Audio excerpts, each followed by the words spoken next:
A very good evening, ladies and gentlemen, and welcome to the UKIERI Awards announcement event. It is my pleasure to invite Alan Gemmell, Director, British Council India, to give a welcome address. Friends, thank you very much for joining us tonight. I get to say just a few thank yous, really. Thank you very much to our Secretary of State for Business, Energy and Industrial Strategy, the Right Honourable Greg Clark, for joining us as part of his very busy programme in Delhi. Thank you also to our guests on the dais, MHRD Secretary Mr. Sharma, also to Rakesh Ranjan, Joint Secretary, MHRD, Dr. Sahasra Bodhe, Chairman, AICTE, Dr. Mitra, High Commissioner Sir Dominic Asquith, and British Council Deputy Chair Baroness Usha Prasher. It's an incredible privilege to welcome you and our guests here tonight to celebrate a 10-year partnership which has been at the heart of our educational and skills collaboration. And an incredible privilege for me to have an opportunity to thank all of you who have been involved in making UKIERI the incredible success that it has been. The trailer that you just saw is part of the UK-India Year of Culture. And we're also celebrating the cultural relationship between our countries tonight, too. In 2015, Prime Minister Modi announced that 2017 would be a year of cultural exchange, and I'm delighted that the British Council has been appointed as one of the organisations delivering that programme. And for me, that year is doing three things. It's celebrating the UK's relationship with India, it's connecting young people in both our countries, and it's inspiring them to build a relationship for the next generation. And because it has those ambitions, it's not just about culture. So our work in UKIERI will be a core part of our Year of Culture collaboration, celebration, as will the work that we do across 16 states in the country, training millions of teachers English, a platform for greater engagement and communication. So finally, I'd like to thank the British Council colleagues who have made tonight happen. Many of you know Malyaj, who is the very backbone of our UKIERI programme, and Richard Everett, our Director of Education. I'm very grateful to them and the 600 colleagues who make up the British Council in India and who every day are doing inspiring programming in culture, education and the English language, connecting our countries, our educational institutions and our best cultural assets. Thank you very much for joining us tonight.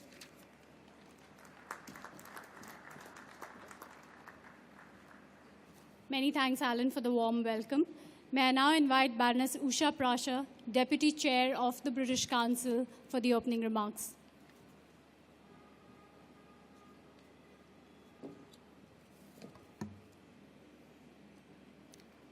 Good evening, everybody. Secretary Mr. Sharma, Secretary of State, the Right Honourable Greg Clark, Mr. Mitra, the Head of International Cooperation, DST, High Commissioner, ladies and gentlemen. I am really delighted that this bilateral programme, the UK-India Education Research Initiative, will continue to run for another 5 years. If the UK and India are not to lose the ground in the rapidly changing global knowledge economy, it is essential that both the countries continue to work together and expand this particular collaboration. I want to give you some facts because UKIERI has been going on for 10 years, and I think to see the impact it's had, I'm going to give you a few figures. UKIERI has supported about 1,000 bilateral partnerships. It has benefited 25,000 academics and improved the lives of 35 million people over its first 10 years. And these new partnerships are a brilliant addition to the existing work that we do, so we're going to continue to build on that.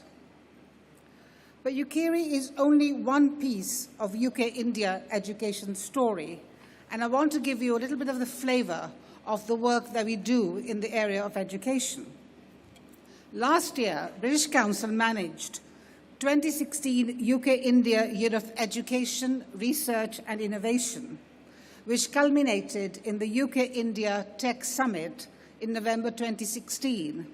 And I was glad to be there because I witnessed, of course, our Prime Minister, the British Prime Minister, Mrs. May, and the Indian Prime Minister, Mr. Modi, both attended the event.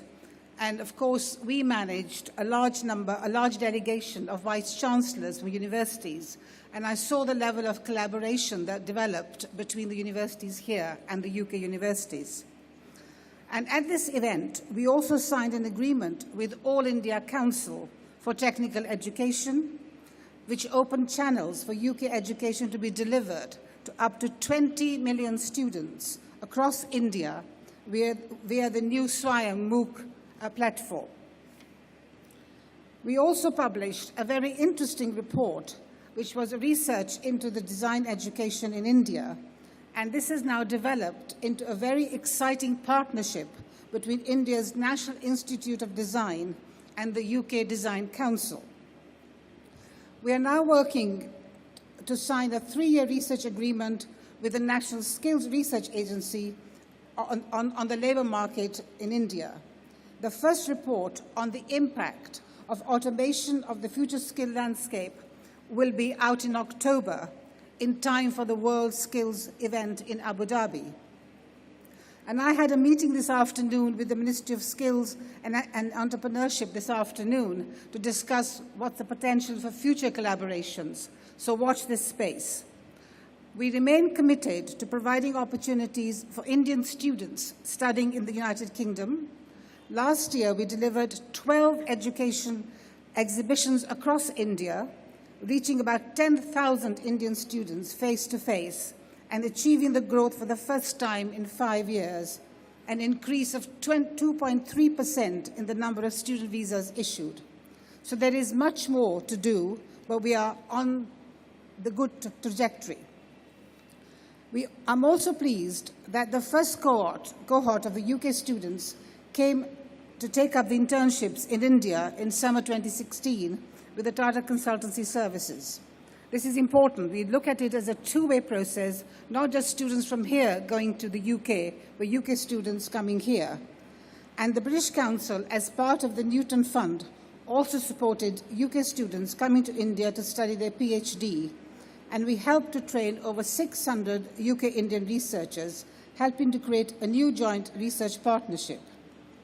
And we are also developing a new collaboration with the Royal Society of Chemistry, and we'll be running 7 workshops in India for the young UK and India early scientists. And of course, the UK language training remains a key part of the Council's work in India. Over the last 10 years, we have trained 1 million teachers, and 35 million learners have benefited from our work. So you can see that you can get the flavor of our work and our hopes and aspirations.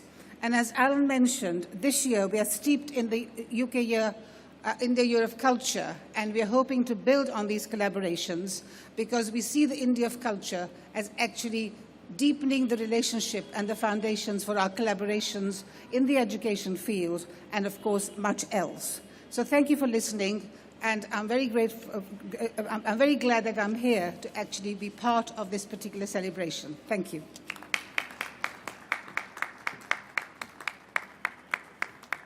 Many thanks, Baroness Prasha. Your support to the program and to the British Council India is really inspiring and encouraging for all of us working here.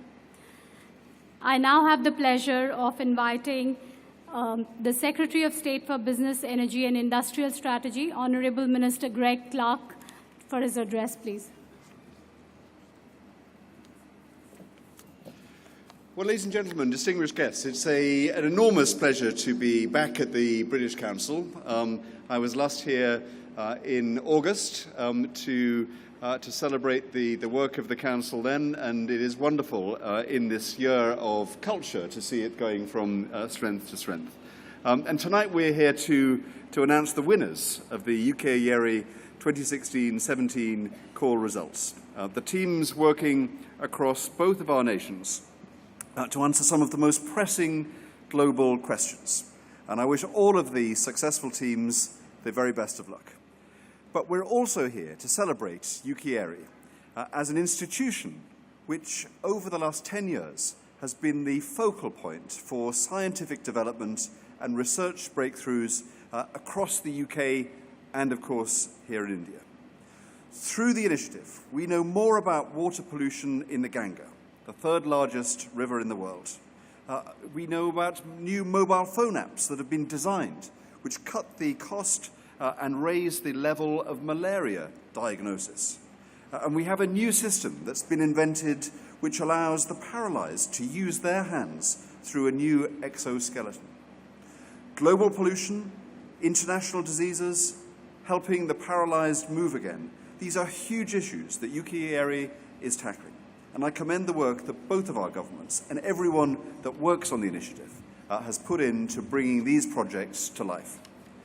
And I'm proud of the UK institutions that have played their part in those discoveries. Durham University, for example, the University of Westminster, and the University of Ulster, respectively, for those 3 discoveries. Their work is a continuation of the scientific firsts that we have seen regularly in the United Kingdom.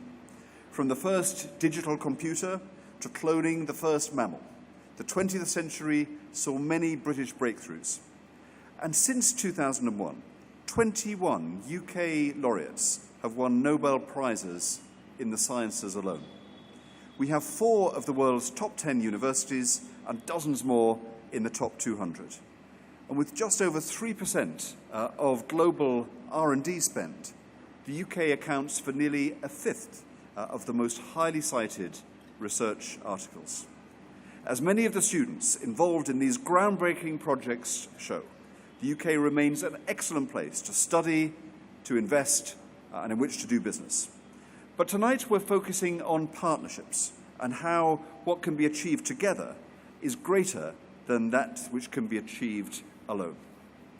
Over the last 9 years, new joint UK-India research and academic exchanges have brought joint investments worth over £200 million.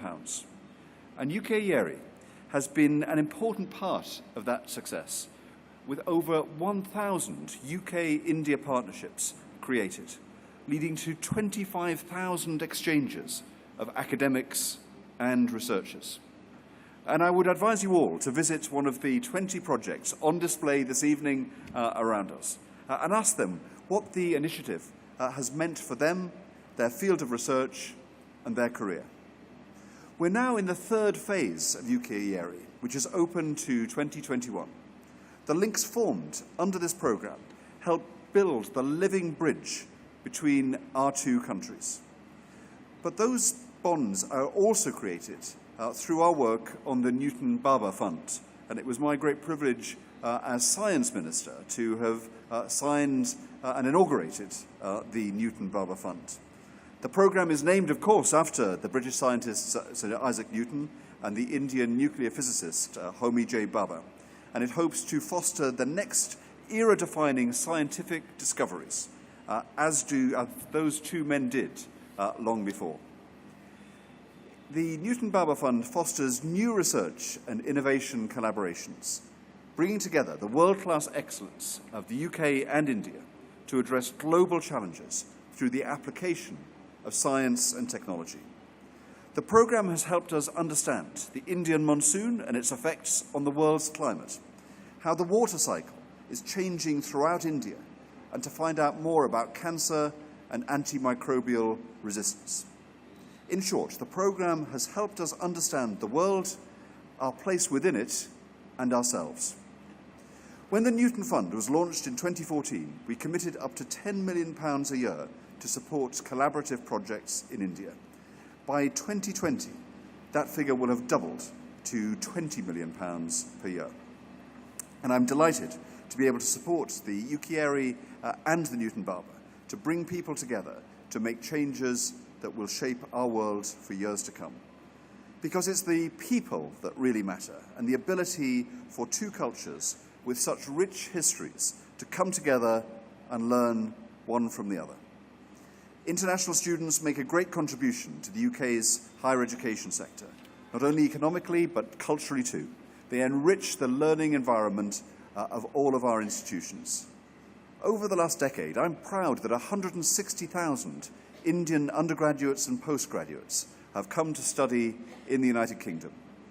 In November last year, my colleague in my department, Jo Johnson, the Minister for Universities, Science and Research, launched the UK's new international campaign to encourage the brightest and the best Indian students to undertake a UK education, which preceded 60 UK universities travelling to 5 cities across India, offering courses to students.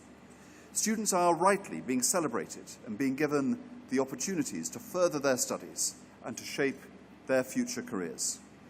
We welcome students, and that's why we have no cap on the number of students from overseas that can study in the UK.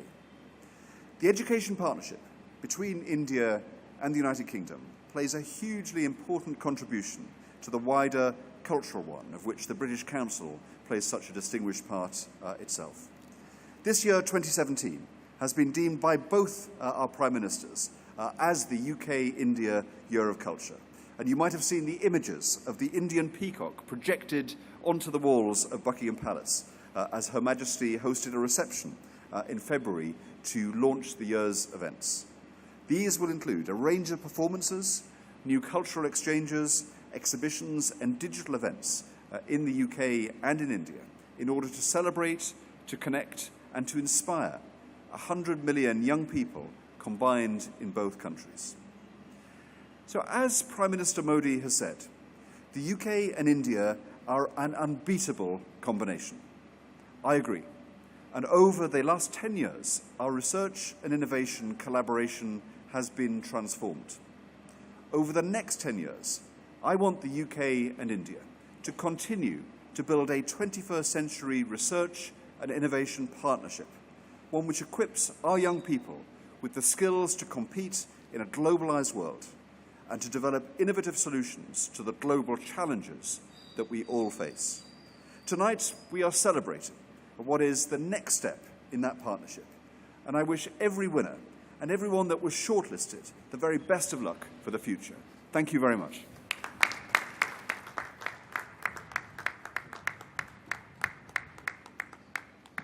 Many thanks, Honourable Minister.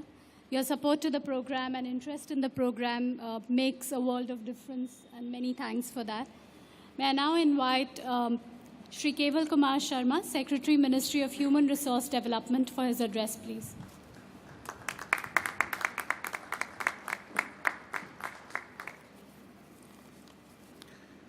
Right, Honourable Greg Clark, Secretary of State for Business, Energy and Industrial Strategy, the British High Commissioner, Sir Dominic Astley, senior officials, eminent academicians, my friends from the media, ladies and gentlemen.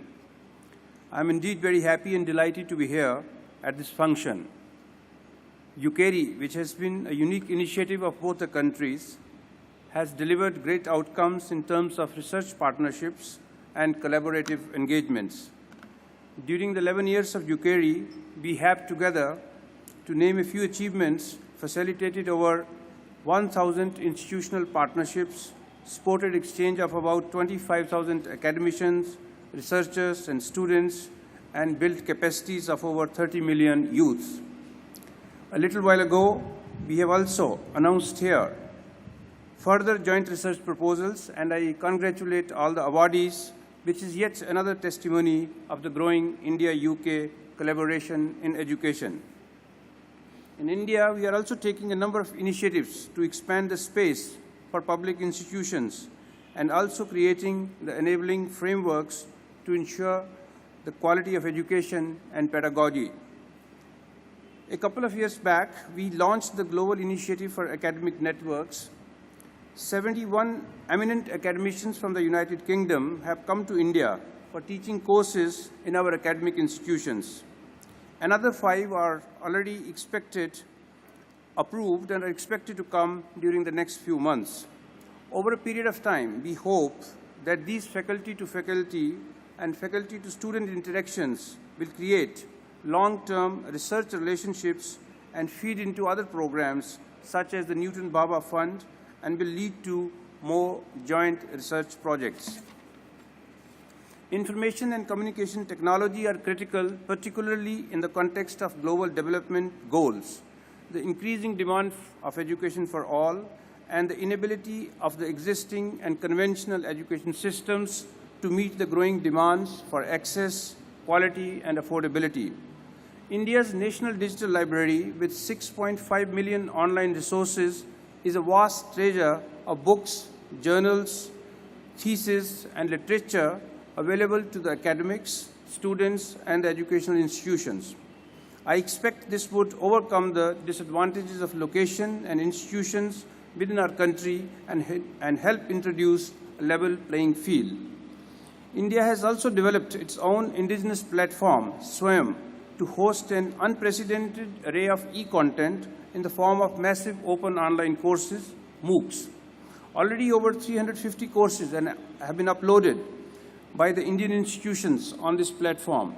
Interactive and innovative in a host of languages, prepared and delivered by some of our best faculty from the leading institutions, MOOCs would open doors to an expansion of learning that provides opportunities for self-paced and high-quality learning. Throughout India, during my recent visits to various educational institutions, I have come across students very eager to learn and explore, acquire and develop learning skills, but at times inhibited by lack of resources or with what is conventionally available to them in and around their campuses. I am confident that our SWAYAM platform, which is delivering the MOOCs courses, it holds the potential and promise, and soon the aspirations of large body of students in different parts of the country can be realized to get this online additional education. I'm happy to mention here that early this week we have released this year's ranking of the Indian institutions. The methodology that we have adopted is transparent and objective. It's available online along with the ranks. Unlike many other international rankings where subjectivity, in our view, plays a much larger role, Indian educational institutions, with a few exceptions, do not figure in the upper echelons of global ranking systems. There are undoubtedly some reasons for that, why this is happening. Our institutions have tended to cater more to the internal demand and therefore tend to be at a disadvantage, in particular because of the relatively low global interface and low ratio of faculty and students, and the strong premium that is put on perception in the international rankings.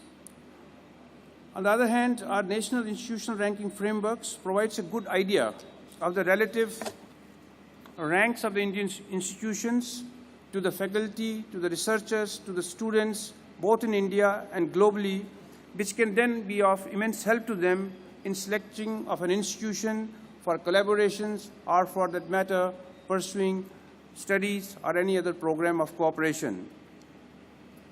I see a lot of complementarities in the strengths and the needs of both the countries. UK has been one of our strongest higher education partners, and it's also one of the big education systems in the world. In India, we can learn from the UK's experience of the management of its institutions, quality education, learning pedagogy and outcomes, and its vocational education system.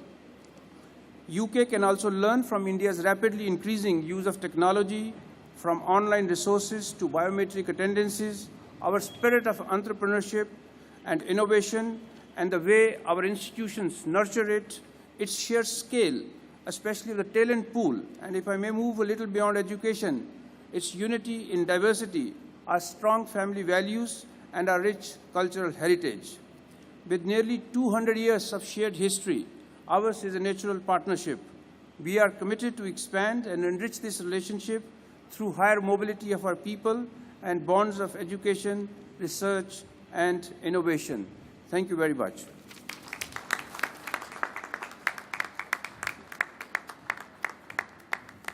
Many thanks, sir, for that inspiring address.